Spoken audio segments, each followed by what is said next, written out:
Bonjour et bienvenue à nouveau sous Cittavia pour une nouvelle semaine. Notre invité aujourd'hui, Jean-Christophe Angelini, bonjour. Bonjour à tous. Le président de l'ADEC, l'Agence de développement économique de la Corse, membre du conseil exécutif donc, de Corse. Alors, on va parler justement de vos missions au sein de l'ADEC, des missions de l'ADEC en général, et puis de votre politique, celle que vous voulez insuffler au sein de l'ADEC. Mais deux petits mots. Tout d'abord, un retour sur ce fameux 17 décembre et l'installation de votre conseil exécutif.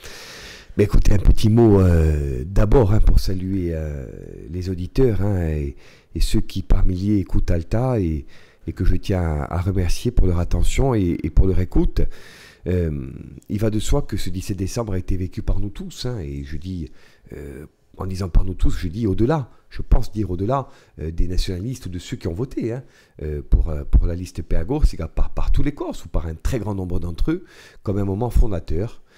On parle à tort ou à raison, pour ne pas dire parfois à tort et à travers de moments historiques, mais je crois que celui-là en était vraiment un, au sens où il a permis d'ouvrir une page nouvelle de réconciliation, de dialogue, d'apaisement, et là où certains, notamment dans les médias parisiens, ont voulu voir au travers de discours en langue corse ou de propos d'apaisement et d'ouverture des volontés contraires, nous avons, nous, placé à ce moment-là, comme depuis ce moment-là, chacun de nos gestes, chacun de nos pas, chacune de nos grandes décisions dans une même perspective, rassembler les Corses, travailler pour eux dans la transparence, l'intégrité absolue et le souci d'expliquer quotidiennement ou presque les difficultés que nous rencontrons, mais que nous affrontons avec beaucoup de sérénité car nous nous savons soutenus. Donc un moment historique, et si vous le permettez, un petit mot personnel pour vous dire que je suis heureux et fier de venir ici, de revenir ici à Alta, qui est une radio au sein de laquelle j'ai toujours eu beaucoup de plaisir à être présent et d'y revenir en tant que président de l'ADEC. Je crois qu'aujourd'hui, sur l'enjeu majeur du redressement économique de la Corse, il y a beaucoup à faire et je compte y compris sur les médias en ce qu'ils amènent d'innovation, d'audace, de communication bien sûr, pour contribuer à cet effort collectif. Donc merci aussi à vous. Alors, au-delà de ce 17 décembre, depuis ce 17 décembre, on a envie de dire beaucoup de travail, beaucoup de dossiers qui sont arrivés, le dossier du maritime, le dossier des déchets, un exécutif qui s'est mis au travail, qui a dû se mettre au travail très très vite. Oui, nous l'avions dit, Maria, très tôt dans la campagne, et nous avions une logique, nous avons été une opposition de combat. Nous avions vocation à être une majorité de combat. Quand je dis de combat, ce n'est pas, encore une fois... Le gouvernement de combat, c'était celui de Manuel Valls.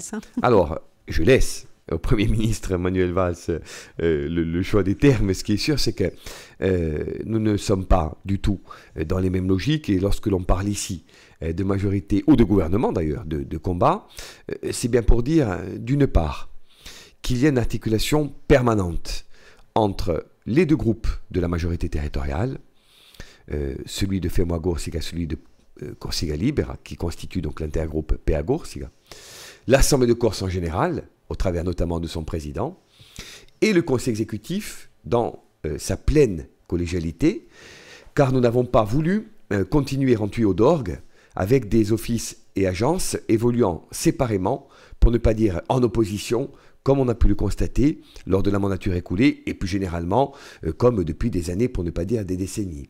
Donc aujourd'hui, il y a une volonté de parler le plus largement possible au nom du plus grand nombre, en même temps que d'agir de manière très concrète et très quotidienne dans les domaines qui préoccupent les Corses.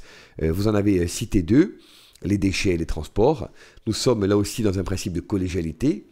Les transports maritimes regardent plus particulièrement Jean-Félix, mais l'exécutif en général, y compris, je dirais, la présidence de l'Assemblée de Corse à côté de l'exécutif, sont mobilisés.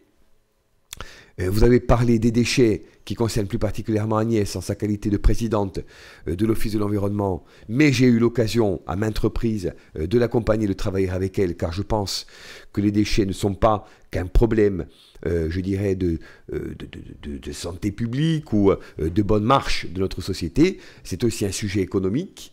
au sens du traitement, au sens de l'enfouissement, avec jusqu'ici de mauvaises solutions qui ont été mises en œuvre et généralisées à l'échelle du territoire, avec le tout enfouissement, le tout transport, etc.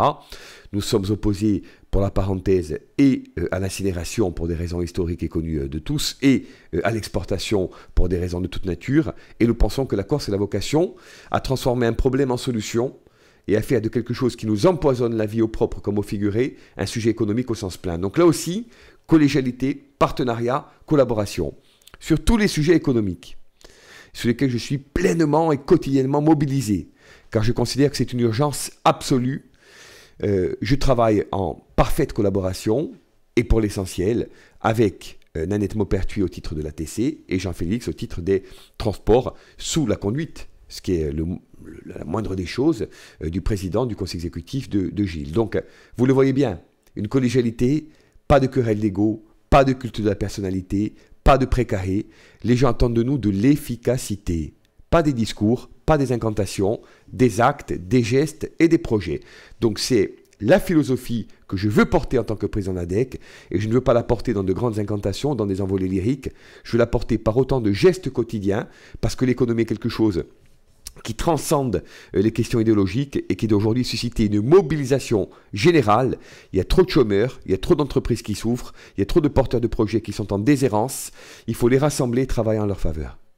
Merci beaucoup, Jean-Christophe Angeline. On va se retrouver demain pour une nouvelle émission. Alors à demain. Merci. Bonjour et bienvenue, on retrouve notre invité de la semaine, Jean-Christophe Angelini, le président de l'ADEC. Bonjour. Bonjour, bonjour à tous. Alors, on s'est quitté hier en parlant justement de cette mission un peu centrale de l'ADEC. Vous avez parlé de collégialité, mais l'ADEC qui est un peu au milieu de cet exécutif, un petit peu, sur lequel se greffent un peu toutes les politiques aussi. Les politiques, elles passent obligatoirement par l'ADEC, elles passent par l'économie.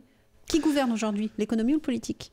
Écoutez, je vous dirais que malheureusement, parce qu'on peut être président de l'ADEC et regretter l'état du monde, je constate avec beaucoup d'autres que l'on est dans une économie mondialisée, pourquoi pas, financiarisée, c'est très mauvais, et de manière générale déconnectée des circuits de production avec une logique de spéculation à grande échelle, y compris de façon immatérielle, avec des phénomènes extrêmes de bancarisation, de financiarisation, etc.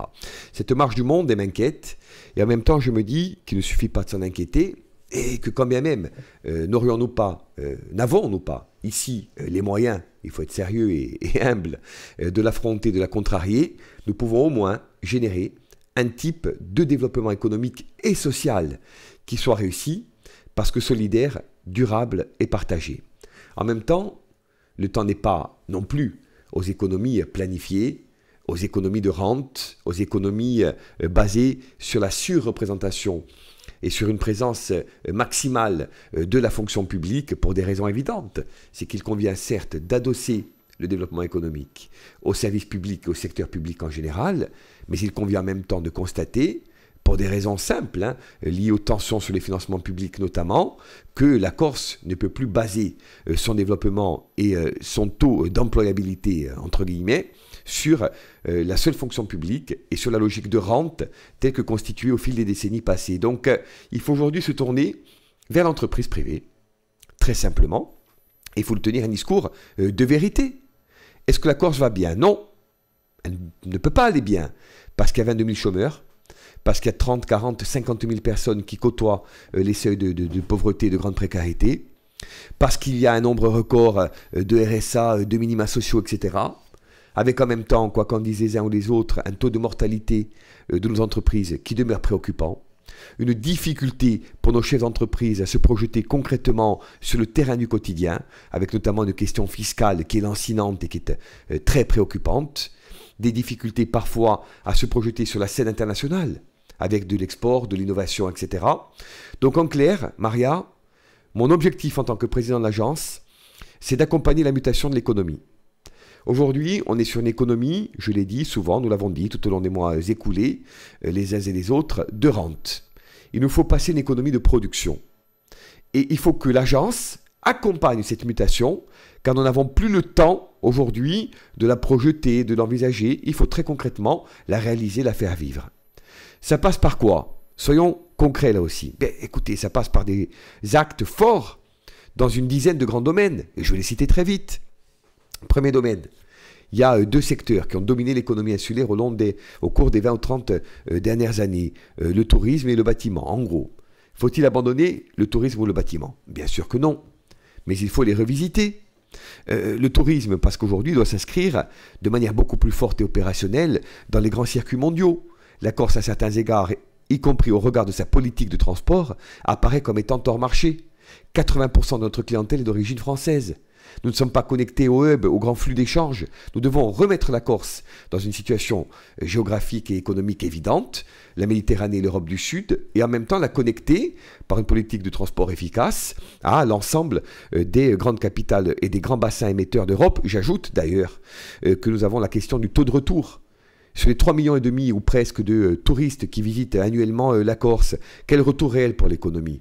Ne sommes-nous pas confrontés à une concurrence frontale du non-marchand au titre notamment de ce phénomène rampant de résidentialisation de l'économie? Bon, il y a des sujets lourds, donc le tourisme, mais revisité et dans une optique différente. Le bâtiment, allons-nous pouvoir continuer à dire aux entrepreneurs, mais ne vous inquiétez pas, et la commande publique et la typologie, le secteur des résidences secondaires vont permettre d'honorer vos carnets de commandes. C'est plus possible, mais il faut le dire. Sinon on mange, on ment par omission, mais on ment quand même, hein, en ne disant pas les choses. Donc moi je ne veux pas mentir, je veux dire la vérité. La vérité c'est qu'aujourd'hui, il y a dans la rénovation du bâti, dans la programmation pluriannuelle de l'énergie, avec 1 milliard d'euros sur 8 ans dédiés aux entreprises corses, pour peu qu'on soit en capacité de répondre vite et bien. Dans le domaine des énergies renouvelables, des sujets forts de mutation de nos entreprises et d'accompagnement d'un modèle vers un autre. Donc, on va continuer à faire de la résidence secondaire dans des proportions que j'espère clairement moindres. On va continuer à faire du bâtiment public dans des proportions que j'espère résolument nouvelles, parce que calées vers la transition énergétique, vers la maîtrise de l'énergie, vers les filières vertes, vers l'usage du bois et notamment du bois local, etc. Mais en même temps, on ne va pas tourner le dos à ce qui a été fait, on va le remettre en perspective et le moderniser. Donc oui, à la consolidation des secteurs traditionnels et arrêtons d'opposer bêtement et mécaniquement l'économie du futur à celle d'hier, qui demeure aussi celle d'aujourd'hui et de demain. Il n'y a pas d'antinomie, il n'y a pas d'opposition.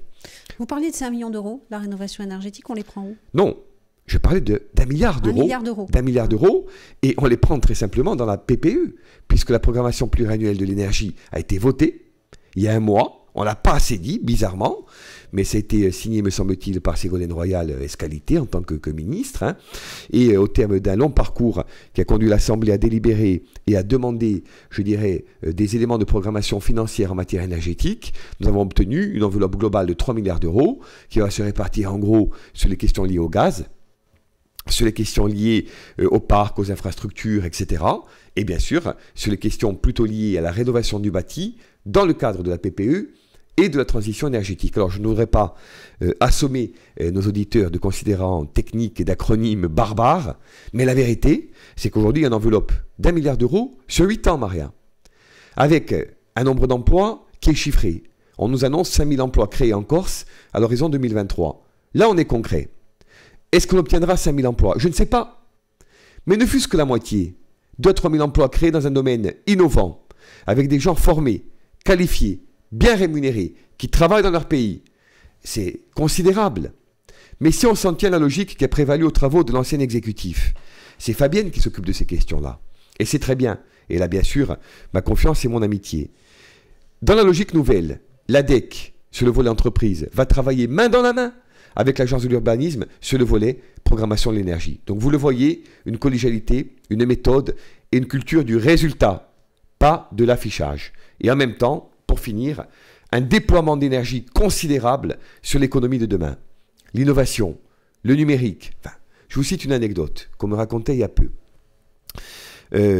Xavier Niel, qui est un chef d'entreprise reconnu sur la scène internationale, a bâti un fonds pour incuber et accompagner les entreprises liées aux nouvelles technologies. Il a aidé un porteur de projet à hauteur de 100 000 euros.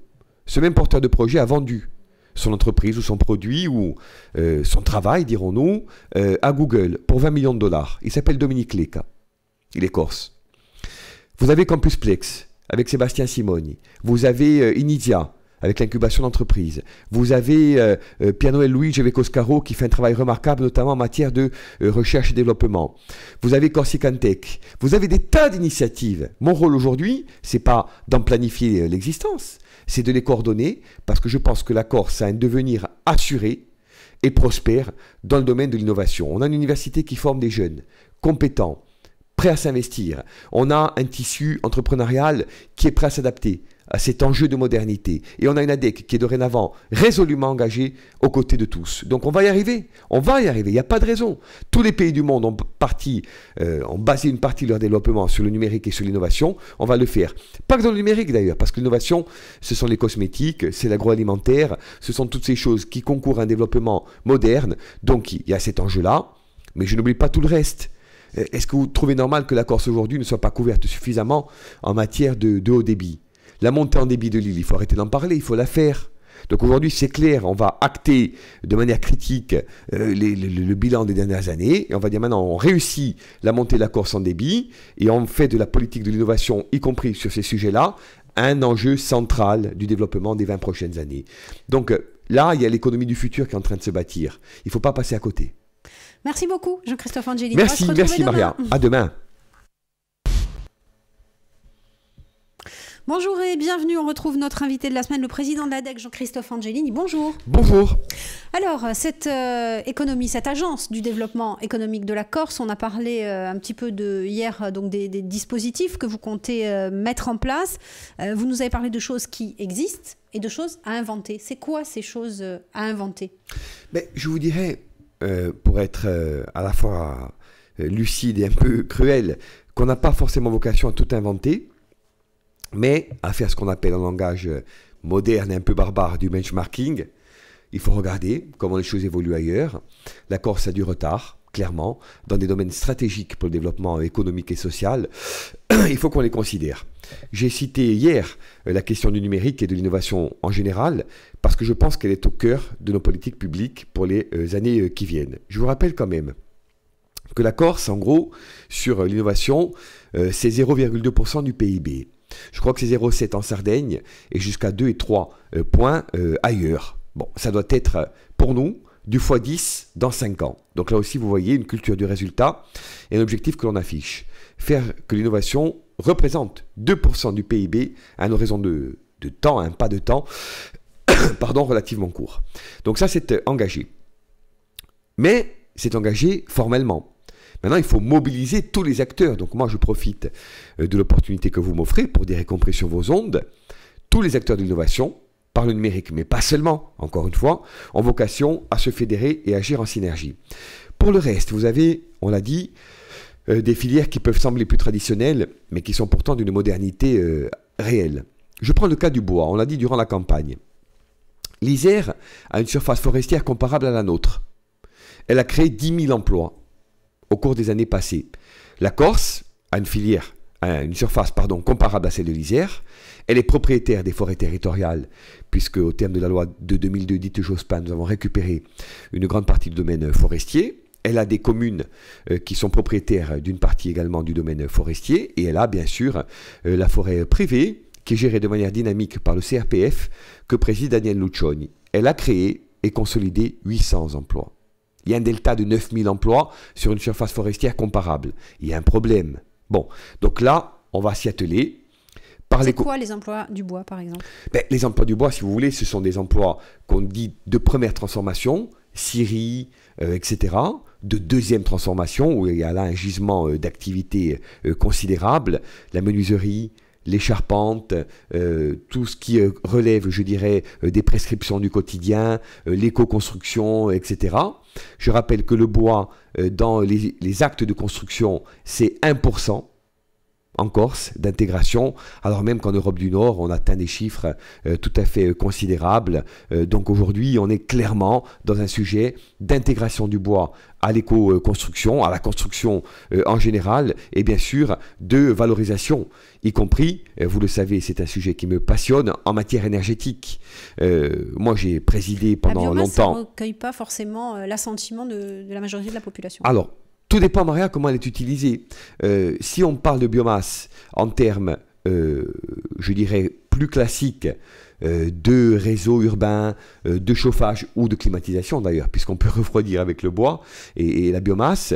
On est dans des choses comme je l'ai conduit à Corté, hein, comme je les ai conduites pendant longtemps, qui fonctionnent, qui bénéficient d'un niveau d'acceptabilité sociale tout à fait juste et qui sont même d'un point de vue écologique et économique parfaitement intéressantes. Là où le bas blesse parfois, c'est quand on évoque la cogénération, qui peut appeler des ressources en bois qui sont beaucoup plus importantes, puisqu'on passe en gros de 10 à 15 000 tonnes pour ce qui regarde Corse Bois Énergie, hein, à des dizaines de milliers, voire à plus de 100 000 tonnes pour ce qui peut regarder des projets de cogénération biomasse. Donc je crois qu'il faut expliquer et dire que la Corse n'a pas vocation dans ce domaine-là à abriter ou à susciter des projets gigantesques, parce qu'on n'y est pas prêt, il faut être honnête. En même temps, on ne peut pas passer à côté des innovations technologiques dans le domaine. Donc je crois qu'il faut trouver un compromis entre les deux, favoriser la biomasse, tout en étant dans des dimensionnements industriels qui soient pertinents et qui ne soient pas frappés par une volonté de gigantisme. Donc sur le bois, charpente, scierie, éco-construction, menuiserie, volonté plus nette dans tous les domaines qui touchent à la valorisation du bois, certification, labellisation, bois de Corse, pain Lariche. Vous savez que le Lariche présente des particularités fantastiques, y compris par rapport à ce qu'on présente comme la panacée universelle, le pain Douglas. Donc il y a beaucoup de choses à faire dans le domaine du bois et bien sûr bois énergie. Donc filière bois, économie sociale et solidaire. 15% du salariat de Corse, un sujet fort de cohésion sociale, de mobilisation économique, de réinvention, entre guillemets, de métiers et de mise en synergie d'acteurs qui œuvrent dans les domaines coopératifs, associatif, mutualiste. Il y a là une économie qui est en gestation, qui évolue notamment au travers de la Chambre régionale de l'économie sociale et solidaire. Je veux que l'ADEC l'accompagne beaucoup plus fortement et que tous les acteurs soient mobilisés en ligne pour qu'elle soit une économie pleine et pas uniquement une variable d'ajustement, comme ça a pu être le cas par le passé. Le numérique, l'innovation, les cosmétiques, l'agroalimentaire, on l'a vu, l'aéronautique. Nous avons encore Corse Composite. Nous avons une chaîne de décision et de sous-traitants performante, remarquable, organisée pour l'essentiel autour du PIAC, du pôle aéronautique. Il y a là un sujet fort. Quand vous êtes le fournisseur d'Airbus et que vous donnez à la Corse une visibilité sur la scène internationale à travers des produits technologiquement innovants et industriellement garantis, vous êtes dans une économie qui s'ouvre au monde. Car l'enjeu aujourd'hui, c'est de faire de la Corse, je dirais, un pays qui est une économie moderne, passe couverte. On ne va rien gagner au repli.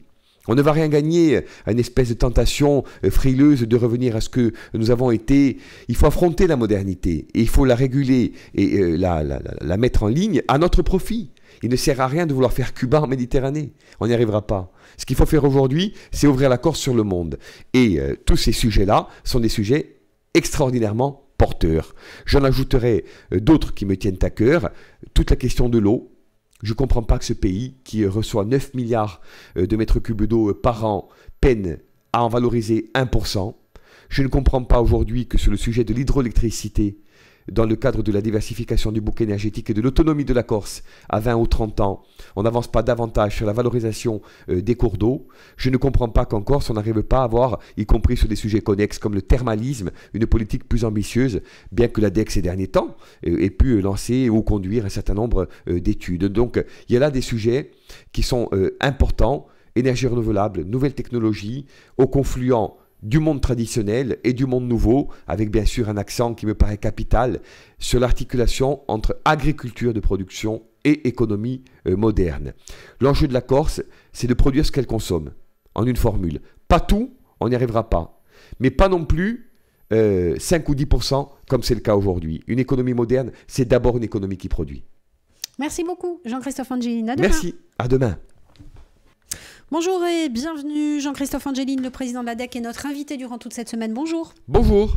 Alors Jean-Christophe Angelini, donc l'ADEC, un peu comme catalyseur de ce développement économique, c'est son rôle, mais c'est ce que vous voulez mettre en place. On vous a vu aller à la rencontre notamment des deux chambres consulaires de commerce de Haute-Corse, de Corse du Sud, faire un peu que toutes les entreprises, toutes les bonnes volontés travaillent ensemble, sans utopie, sans que ce soit un rêve éveillé, mais justement ce rôle de catalyseur, vous voulez le jouer à plein et pas seulement un rôle de réceptacle des dossiers de demande d'aide?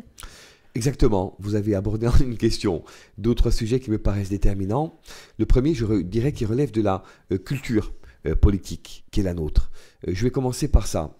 Pourquoi? Parce que on a été, je reviens 2 minutes aux élections, porté par un mouvement d'opinion beaucoup plus profond qu'on ne l'avait envisagé. Nous savions que ce que nous développions correspondait à une attente réelle de la part des Corses et qu'elle s'exprimait de manière diverse. Mais jamais nous n'aurions pensé 2 mois ou une semaine avant le second tour que l'écart entre nos adversaires ou nos concurrents, puisqu'on est en démocratie et que nous respectons tout un chacun, et notre liste serait aussi considérable.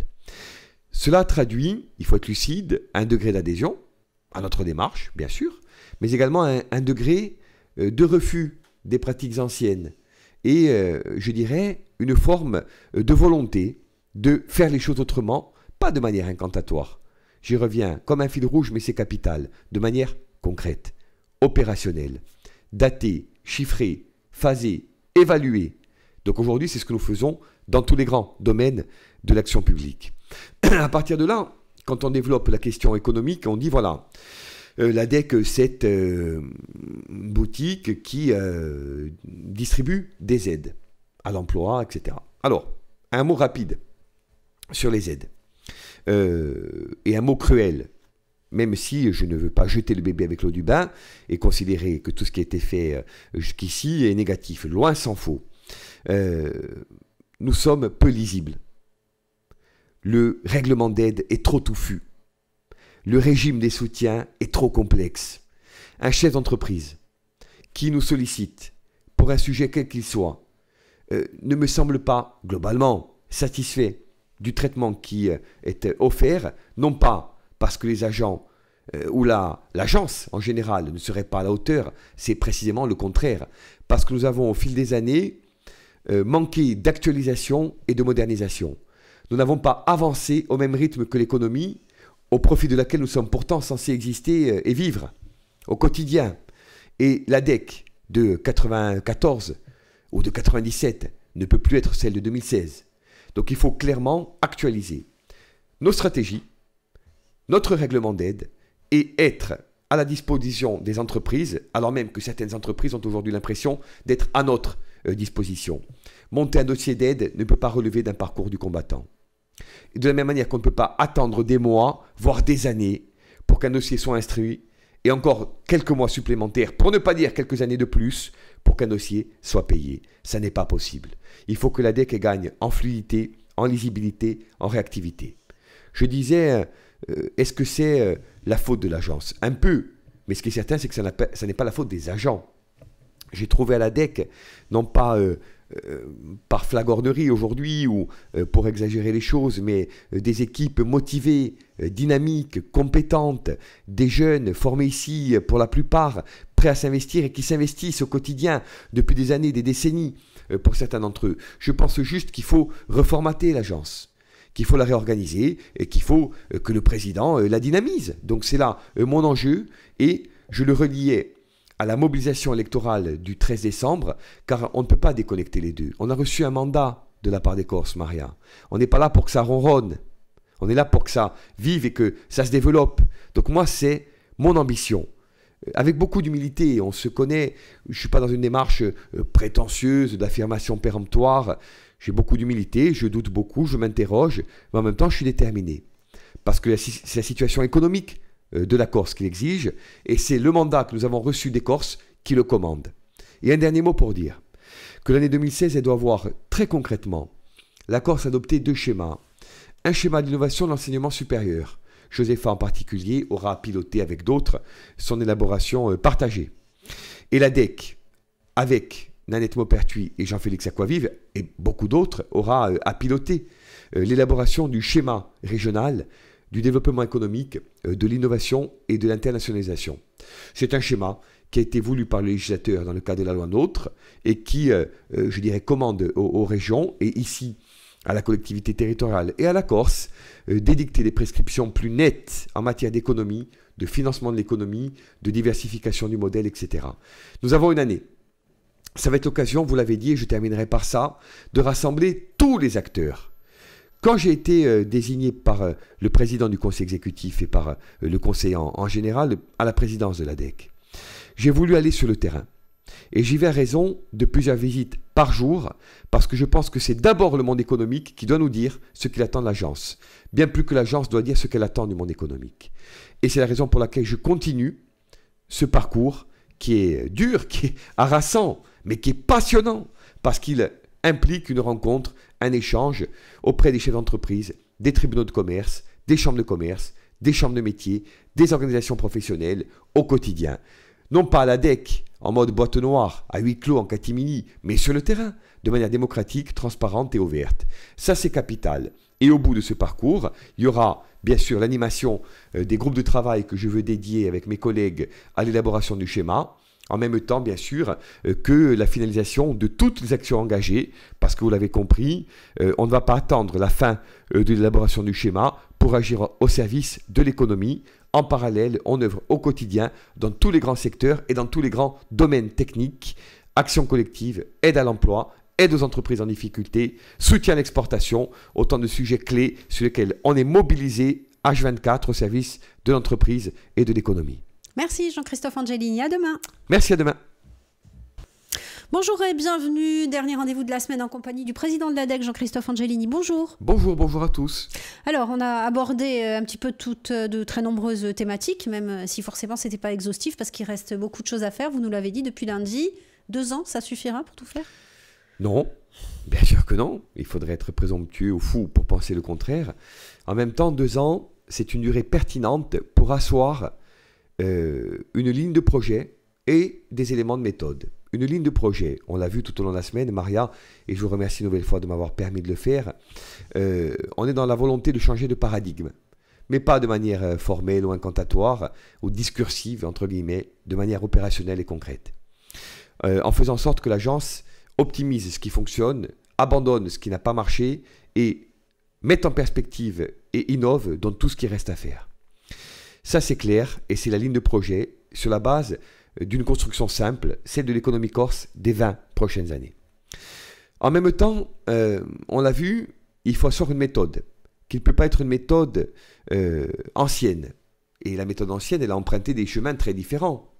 Elle a emprunté les chemins, je parle de l'élaboration du PADUC en l'espèce, du cabinet Tetra, au sens où on avait recours à des cabinets d'études, pour ne pas dire parfois à des officines, qui demandaient à la Corse, à hauteur de plusieurs centaines de milliers d'euros, des rémunérations, des émoluments pour des rendus qui étaient, me semble-t-il, très éloignés de la réalité du terrain et de la volonté des Corses en général.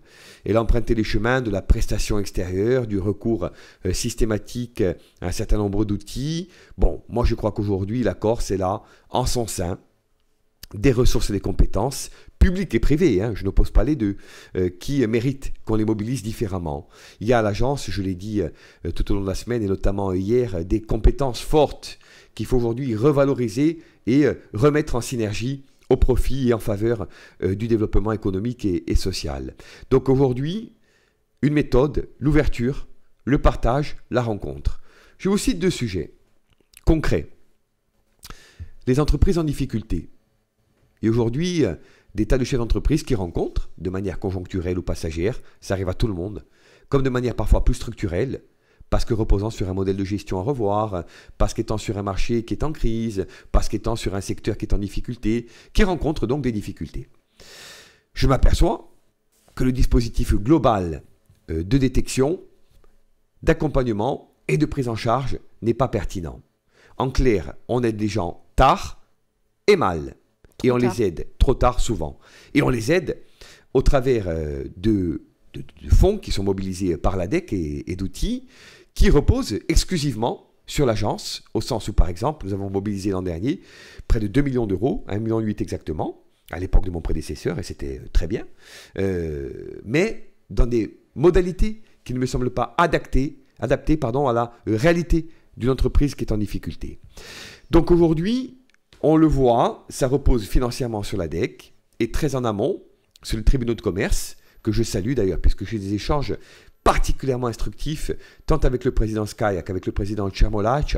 Et je voudrais vraiment, ils me l'ont dit eux-mêmes, que nous travaillions main dans la main sur tous les grands enjeux, et notamment celui que je suis en train d'évoquer. Donc les tribunaux de commerce sont embouteillés, surchargés, soumis à une tension forte, et l'ADEC a une tension financière un peu équivalente. Il faut revoir tout ça. Mais comment est-ce qu'on va le revoir? L'ADEC n'a pas vocation à tout centraliser. Il y a plusieurs niveaux d'intervention. Qui est le mieux placé pour détecter les entreprises en difficulté? Le monde consulaire. Chambre de commerce, chambre de métier. J'ai d'ailleurs abordé, je ne voudrais pas l'oublier, ce sujet avec François Gabrielli. Je l'aborderai bientôt avec Antoine Piacentini. Le monde consulaire ne s'arrête pas aux chambres de commerce. Il comprend naturellement les chambres de métier et bien sûr, plutôt dans le giron de compétences de l'ODARC et de François Sargentini, les chambres d'agriculture. Mais il faut avoir une vision globale du monde consulaire et pas uniquement une vision un peu faciale, entre guillemets, un peu évidente, chambre de commerce. Il faut considérer toutes les chambres au sens global. Donc ça, c'est important et ça permet de dire, voilà, qui est bien placé pour détecter et pour déployer un premier niveau d'accompagnement. Les chambres, en général, et les tribunaux de commerce. Qui doit accompagner ensuite? Bien sûr l'ADEC, mais pas seulement. L'ADEC doit s'articuler avec l'ensemble des outils, y compris les outils de financement, qui sont mobilisables, mais elle doit également travailler avec l'État et avec la directe et le commissariat au redressement productif. J'ai eu l'occasion de rencontrer M. Mosconi, qui était en charge de ce poste aujourd'hui, qui agit quotidiennement dans un domaine qui est celui que je viens précisément d'évoquer. N'avons-nous pas vocation, chacun restant naturellement dans son domaine de compétences et dans ses prérogatives, à agir de concert?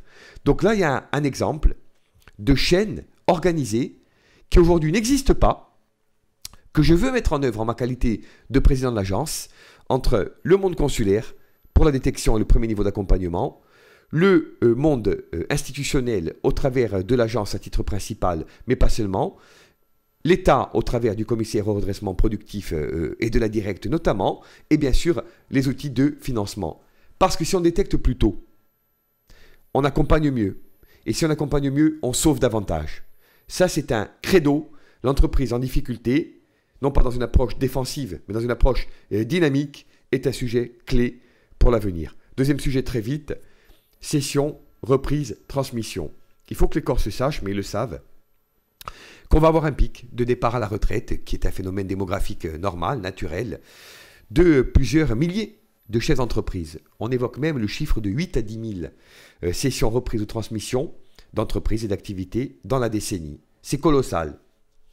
Quand on atteint ces proportions dans un petit pays comme le nôtre, on est dans un phénomène qui n'est pas qu'un phénomène économique, c'est carrément un phénomène de société. Quand on sait l'attachement des Corses à leur entreprise, à leur activité, et il est bien naturel que lorsqu'on s'est battu pendant des années et qu'on a porté un projet économique, une entreprise à bout de bras, qu'on a maintenu des emplois, de l'activité en milieu rural ou ailleurs, eh bien on tient à ce que les choses se passent dans de bonnes conditions et que l'on puisse passer le témoin à un fils, à un neveu, à une épouse ou à quelqu'un que l'on ait identifié, pourquoi pas un salarié, comme c'est de plus en plus le cas aujourd'hui. Donc ça, c'est un sujet fort sur lequel je veux m'engager, mais m'engager pas seul, sur lequel je ne veux pas m'engager seul. Je veux m'engager en partenariat avec tous les acteurs de la cession, reprise, transmission. On a parlé des chambres de commerce, ça s'applique également à ce sujet-là, et à d'autres acteurs que l'on va mobiliser, tant dans le giron de la collectivité territoriale que dans le giron de l'État. Je ne voudrais pas oublier sur tous ces grands sujets les communautés d'agglo et les intercos, qui ont aussi, à la base, un rôle majeur à jouer. Alors Maria, vous l'avez compris, à travers deux sujets, deux exemples concrets, une volonté de mobilisation de tous les acteurs. Je ne veux pas être un conseil exécutif, président de l'ADEC, qui ronronne, ça je crois que tout le monde l'a compris, pas plus qu'un président de l'ADEC qui centralise ou qui veut faire de l'agence une espèce d'entité boulimique, gourmande, de compétences, de prérogatives, de moyens. Prenons les moyens là où ils sont, prenons les compétences là où elles sont, prenons les énergies là où elles existent, mais de grâce, rassemblons-nous et arrêtons de vivre dans l'ignorance des uns des autres. On peut redresser ce pays, on peut avoir dans 10, 15 ou 20 ans une économie moderne, ouverte sur le monde, qui limite le chômage, pour ne pas dire qui l'élimine, qui offre un emploi, une perspective de formation, de rémunération, de qualification à nos jeunes. On peut tendre vers un taux d'employabilité fort, on peut avoir des entreprises, et on en a déjà beaucoup, modernes, dynamiques, un modèle innovant qui sera regardé et pour ne pas dire envié. c'est un enjeu de société, on y va à fond, et je veux être celui qui coordonne et qui permet les mises en synergie, non pas celui qui centralise et qui veut tout absorber. Merci beaucoup Jean-Christophe Angelini. Merci Maria. Merci, à très bientôt. On vous rappelle cette émission podcast audio et vidéo sur notre site internet et nos applis. Merci, à bientôt.